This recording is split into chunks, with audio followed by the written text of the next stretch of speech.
오늘 그 성령님이 하시는 제자훈련 9번째, 제자훈련 누가 받을 수 있는가? 이 부분에 대해서 제가 오늘 말씀을 좀 나누려고 합니다. 우리가 그 지난 시간에는 제자훈련을 시키는 분, 즉 말하면 제자훈련의 훈련자에 대해서 살펴봤죠. 성령님이 하시는 이 제자훈련, 이게 주제잖아요. 제자훈련을 하기 위해서 훈련자는 어떤 사람이어야 되는가 하는 것을 제가 이제 말씀을 드렸습니다. 목사님이 대단한 지식을 갖고 있어야 되고, 목사님이 좋은 신학교와 또 공부를 더 하고, 또 목사님이 여러 가지 면에서 좋으신 목사님이어야 하죠. 물론 그것은 좋습니다. 그러나 성령님이 하시는 제자훈련에서 훈련자가 갖춰야 될 두 가지 가장 중요한 기본적인 걸 제가 말씀을 드렸습니다. 첫 번째가 뭐죠? 성령님을 100% 인정하는 자. 어떤 지식보다, 어떤 신앙적인 경력보다, 경험보다 이 성령님을 100% 인정하는 자가 하나님께서, 성령께서 제자훈련하도록 쓰시는 그런 분이라는 겁니다. 두 번째가 뭐였죠? 성령님의 인도하심을 받는 분. 성령이 하시는 제자훈련이기 때문에 내 경험으로, 내 지식으로, 내 능력으로, 내 경력을 가지고 제자훈련을 한다 그러는 것은 굉장히 잘못된 거예요. 성령님이 하시는 제자훈련에서는 누구의 인도를 받아야 돼요? 성령님의 인도를 받는 사람. 이런 사람이 성령님이 하시는 제자훈련에 적합한 훈련자다라는 것을 제가 말씀을 드렸습니다. 자, 그렇다면 오늘은 과연 제자훈련의 대상자는 누구냐? 이제 훈련을 시키는 부분에 대해서는 다루었는데, 훈련을 받아야 하는 대상자는 누구인가? 누가 제자훈련을 받을 수 있는가? 라는 것에 대해서 좀 말씀을 드리기를 원합니다. 보통 교회에서는 제자훈련이 시작되기 전에 제자훈련 지원서를 받습니다. 나는 제자훈련을 이렇게 하겠습니다. 이러면 생년월일에 대해서 쭉 지원서를 이렇게 냅니다. 지원서를 이제 내면 교회에서 그 지원서를 가지고 검토를 합니다. 또 교육자들의 추천을 받아야 돼요.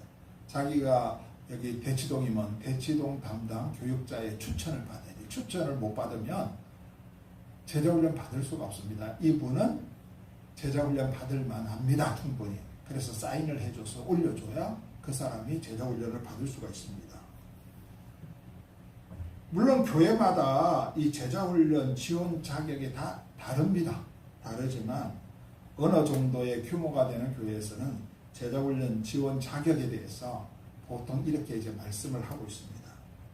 첫 번째로 본교에 등록한 지가 1년 이상 돼야 된다는 거예요. 그러니까 교회 나온 지 얼마 안 되는 사람은 제자훈련 받기가 어렵습니다. 그리고 세례 받는 지 3년 이상 돼야 된다. 보통 교회들의 제자훈련 받는 사람의 이 자격 요건이 그렇습니다. 그 다음에 새신자 교육과정을 마쳐야 된다. 우리 사모님이 하는 복음을 전하는 5주 과정, 또 그 뒤에 예수 그리스도의 제자로서 삶을 사는 5주 과정, 이 10주 과정을 마쳐야 된다. 이런 우리 교회로 하면 그런 걸 마쳐야 된다는 겁니다. 이 새가족반의 새신자 교육과정을 마쳐야 된다. 그 다음에 또 기본적인 성경 공부 과정을 마쳐야 돼요. 성경 공부 안 하고 모르는 사람은 제자훈련만에 들어올 수가 없습니다. 그래서 큐티 세미나를 한다든지, 또 신구약 파노라마를 한다든지, 성경대학을 한다든지, 1년 과정에 또 성경대학을 받는다든지, 또 1년 과정에 교리대학을 받는다든지, 이런 성경 공부를 배우는 과정을 한 1년 정도를 마쳐야만 제자훈련에 지원할 수가 있는 거예요. 굉장히 어렵죠. 그 다음에 연령은 34세에서 58세까지의 남녀다 하는 거죠. 그러니까 머리가 쌩쌩 잘 돌아갈 때 훈련을 받아야 됩니다. 그 다음에 구역예배, 다락방을 1년 이상 참석을 해야 돼요. 구역예배. 그러니까 수요일 날 금요예배는 당연히 나와야 돼요. 제자훈련 받아내려면 수요예배, 금요예배 출석 체크한 걸 가져와야 돼. 오늘 수요예배, 금요예배 참석 못하신 분들이 있는데 이분들은 제자훈련 받을 수가 없습니다. 그러니까 수요일날 금요 예배 나와야 되고 또 구역 예배를 나와야 돼. 일주일에 한 번씩 드리는 구역 예배를 참석을 해야 됩니다. 그 다음에 제자훈련 중에 교회 봉사 요청에 기쁨으로 순종을 하는 자. 집사님 교통봉사 좀 해주세요. 지금 주차를 시켜야 돼. 굉장히 바쁘기 때문에 주차 봉사를 좀 해주세요. 그럼 제자훈련을 지원할 사람은 네 하고 대답할 수 있는 사람이 지원을 하는 거예요. 그러니까 저는 주차 봉사 못하겠는데 그런 사람은 지원할 자격이 없는 거예요.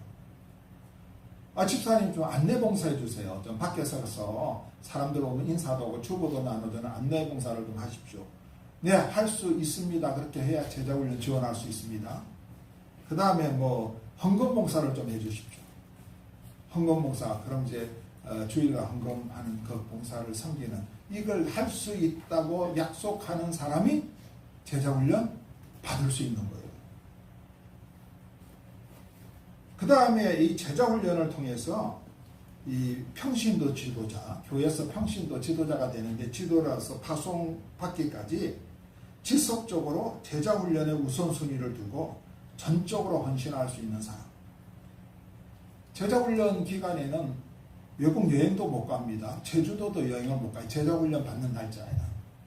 그 다음에 결혼식이 제자훈련 날짜하고 겹쳤다. 그럼 그 사람은 제자훈련 아예 신청을 말아야 돼.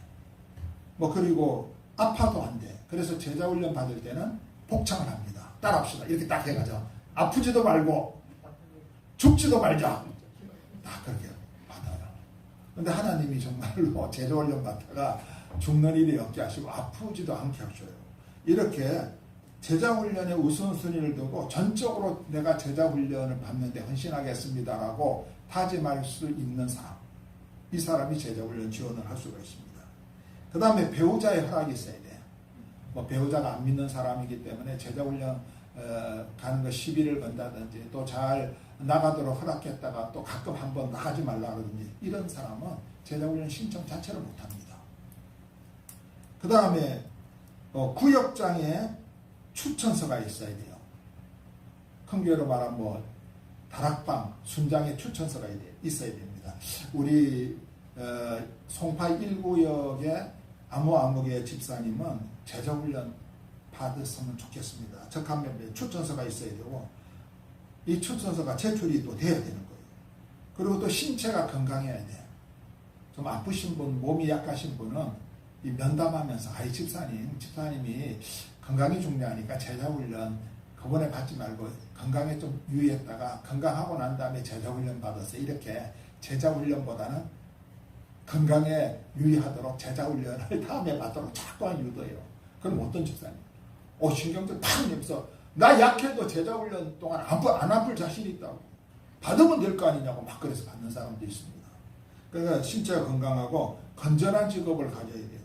그 제자훈련 받는 그 시간에는 꼭 직장도 그 시간에는 근무를 안 한다든지 또 퇴근한다든지 그런 직업을 가진 사람이 제자훈련 받을 수가 있고 또 제자훈련의 모든 내용을 온전히 순종하고 가르치는 교육자가 어떠한 숙제를 내든지 다 순종하고 기쁨으로 감당할 준비가 되어 있는 자가 제자훈련 받습니다.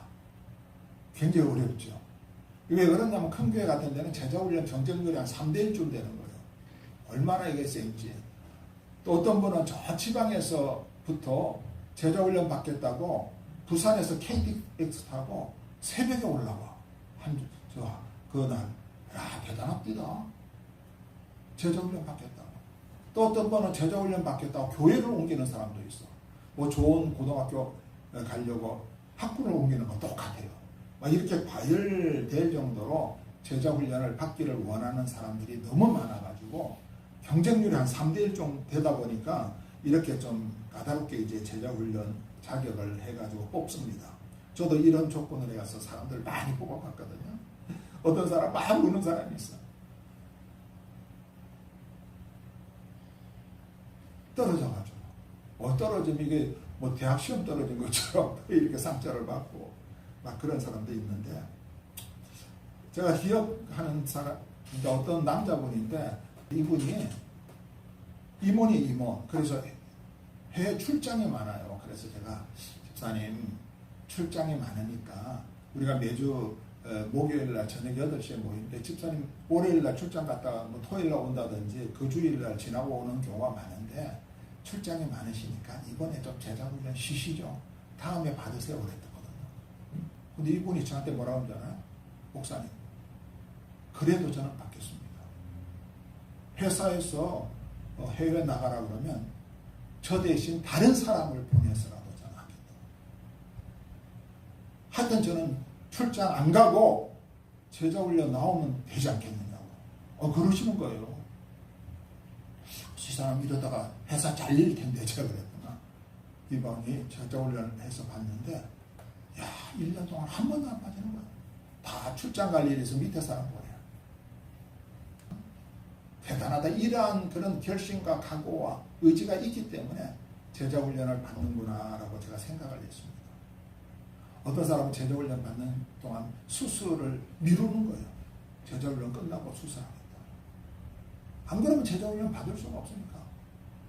근데 제가 이렇게 말씀을 드리는 것은 이 제자훈련 좀 효과를 극대화시키고 또 교회 평신도 지도자로 세우기 위해서 이런 자격을 갖고 있는 사람을 제자훈련 대상자로 뽑는데 성령님이 하시는 제자훈련에는 다르다는 거예요. 다르다는 거예요.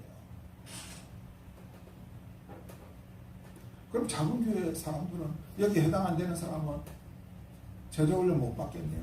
또 여기 이러한 과정을 못 마친 사람은 제자훈련 받을 수 없는 사람들 있잖아요. 성령님이 하시는 제자훈련에서는 이런 조건도 물론 필요할 수 있다고 하겠지만 그것보다 성령님이 원하시는 기본적인 조건이 있습니다. 제가 이것을 말씀을 드리려고 그런 거예요. 딱 4가지만 하면 됩니다. 4가지. 자, 제가 이제 여러분에게 여러분들이 생각했던 야 제자훈련 받기 너무 까다롭구나. 저렇게 해서 꼭 받아야 되나. 무슨 벼슬하는 사람처럼 저렇게 좋은 대학에 입학하는 사람 몇 대 1의 경쟁률을 뚫고 들어가서 제자훈련 받아야 되나 이렇게 여러분 생각을 하시는 분들에게 그 생각을 좀 벗겨드리겠습니다. 이 성령님이 하시는 제자훈련은 달라요. 기본적으로 첫 번째로 예수 그리스도를 구주로 영접한 사람입니다. 자, 예수 그리스도를 구주로 영접한 사람, 즉 예수님을 믿는 자는 예수님의 제자로서 첫걸음을 디딘 사람이거든요. 그러니까 그 사람은 제자훈련 받을 자격이 있는 거예요. 예수 그리스도를 믿는 사람은 누구든지. 여기 시비걸 사람 아무도 없습니다. 왜? 제가 설명을 해드릴게요. 자, 요한복음 1장 12절. 자, 우리 같이 한번 읽어봅시다. 여기 앞에 있죠. 영접하는 자, 곧 그 이름을 믿는 자들에게는 하나님의 자녀가 되는 권세를 주셨다. 예수 그리스도를 영접하는 자, 그 이름을 믿는 자들에게는 하나님의 자녀가 되는 권세를 주셨는데 하나님의 자녀는 제가 말씀을 드렸잖아요. 하나님의 자녀가 되는 동시에 예수님의 제자가 되는 거예요. 자, 성경에 보면 예수님의 제자라는 말하고 예수님의 종하고 예수님의 군사, 예수님의 일꾼이 다 같은 의미예요. 제가 같다는 표시를 해놨죠. 그러니까 하나님의 영접하는 자, 예수 그리스도를 믿는 자, 예수 그리스도를 영접하고 예수 그리스도를 믿는 자는 하나님의 자녀가 됐는데 이 하나님의 자녀가 누구라고요? 예수님의 제자야. 그러니까 이 사람은 제자로서 훈련을 받을 자격이 충분히 있다는 거예요. 있다는 거예요.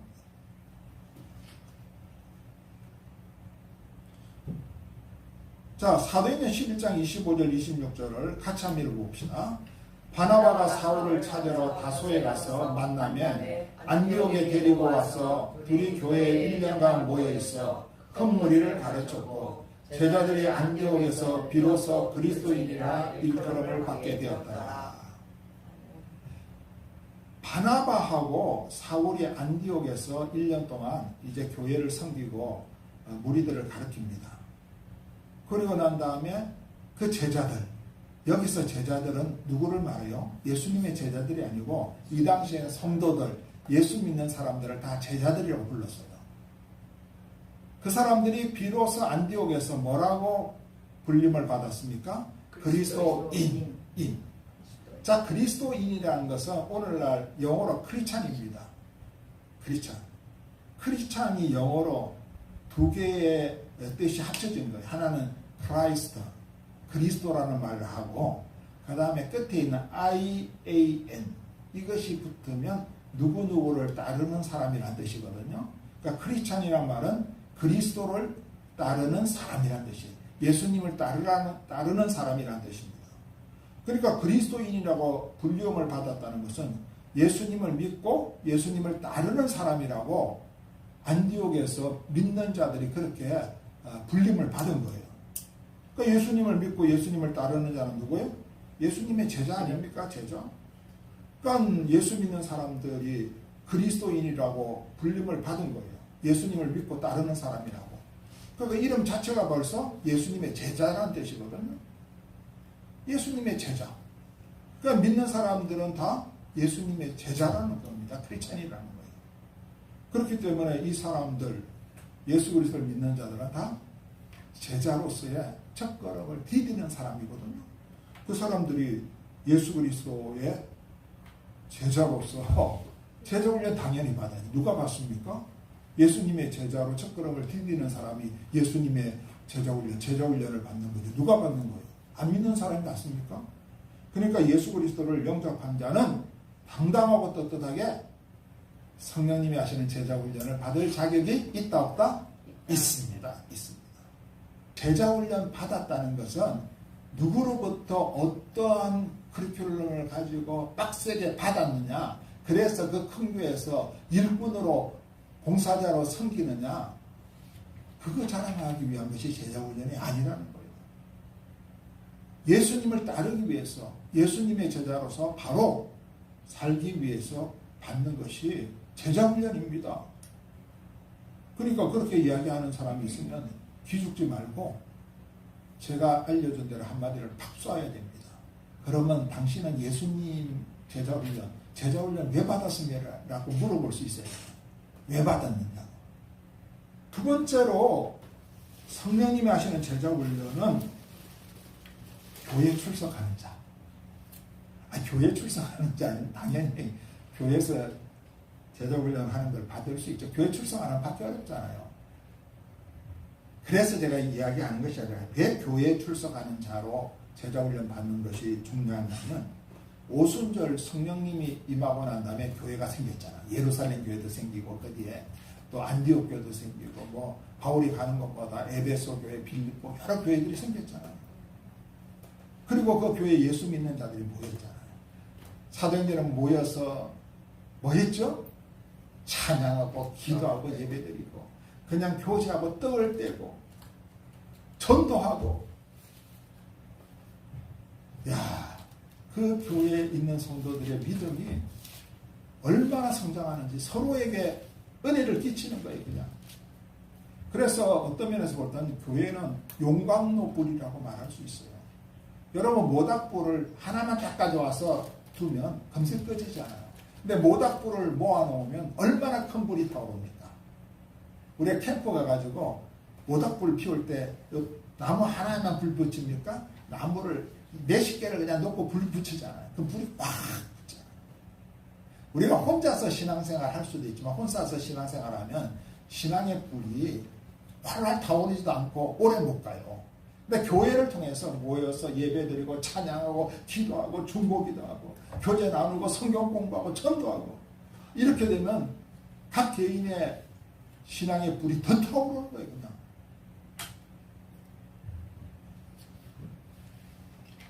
예수 믿는 자들이 모여가지고 이렇게 신앙적으로 바로 사느니 전도를 하게 되니 얼마나 참 놀라운 역사가 일어났는지 몰라요.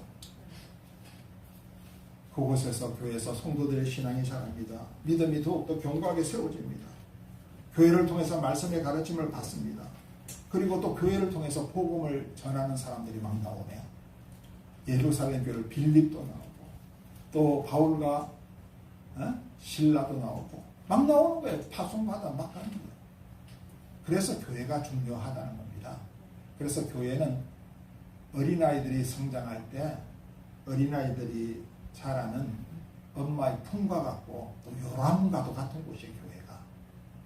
그래서 교회 출석하는 자가 교회를 누가 세웠다고요? 성령께서 오순절 성령의 강림함으로 교회가 세워졌잖아요. 그러니까 교회를 세우는데 역사하셨던 성령님이 가르치는 제자훈련에 있어서 이 교회 출석하는 것이 굉장히 그 훈련을 받는데 중요하다라는 말씀을 제가 드리는 겁니다. 이해가시죠? 네. 그 다음에 세 번째로 성경에 대한 기본 지식이 있는 자가 좋습니다. 기본적인 지식. 사도 바울 당시에는 이단들이 성행했어요. 오늘날 말하면 신천지, 통일교, 또 뭐가 있습니까? 또 정명석, 제2의 이런 이단들이 굉장히 많았었습니다. 그래가지고 예수 믿는 사람들도 그 이단에 막 빠져가지고 이단의 유혹을 받고 막 그러는 일들이 교회 안에서 막 생긴 거예요. 교인들이 막 미혹을 받습니다. 그래서 사도 바울이 자기가 설립한 교회 교인들에게 편지를 보냈습니다.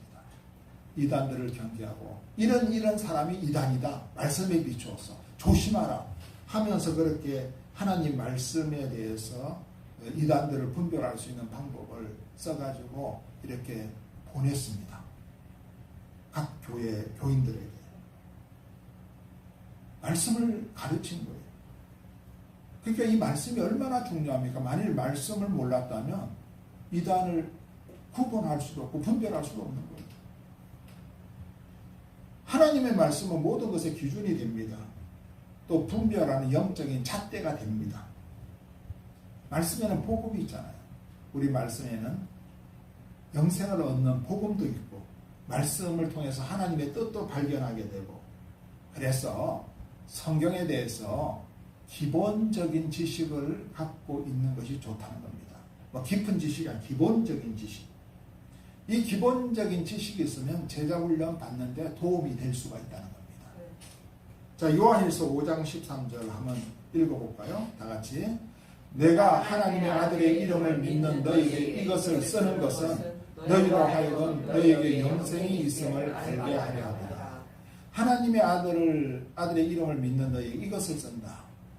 지금 요한일서를 쓰면서 이것을 쓴다는 건 요한일서 편지를 말하는 거예요. 하나님 말씀 요한일서를 말하는 거예요. 이것을 쓰는 이유가 뭐냐면 이 말씀 속에 영생이 있음을 알게 하려 한다. 하나님 말씀 속에 영생이 있는 거예요.